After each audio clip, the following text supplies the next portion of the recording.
ألا بذكر الله تطمئن القلوب۔ آج کے جو حالات ہیں میں سیدھا بات آپ سے عرض کروں گا۔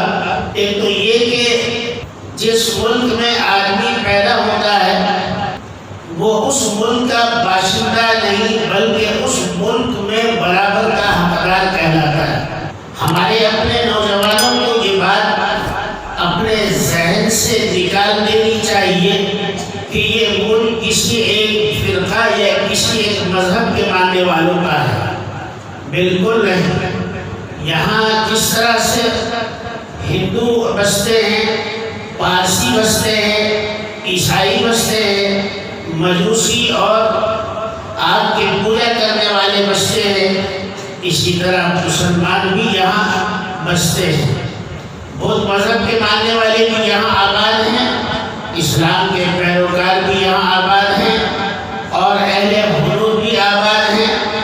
یہ الگ بات ہے کہ آج اقتدار ان کے ہاتھ میں ہے، لیکن ملک کی شہریت اور ملک کے قوانین اور اس کے دستور میں جتنا حق ایک ہندو کا ہو سکتا ہے اتنا ہی ایک مسلمان کا بھی ہے، اور جتنا ایک مسلمان کا ہو سکتا ہے اتنا ہی ایک عیسائی کا بھی ہے، اور جتنا ایک عیسائی کا ہو سکتا ہے اتنا ہی ایک مجوسی اور پارسی کا بھی ہے، اور جتنا ایک پارسی کا ہو سکتا ہے اتنا ہی ایک بودھ مذہب والے کا بھی ہے۔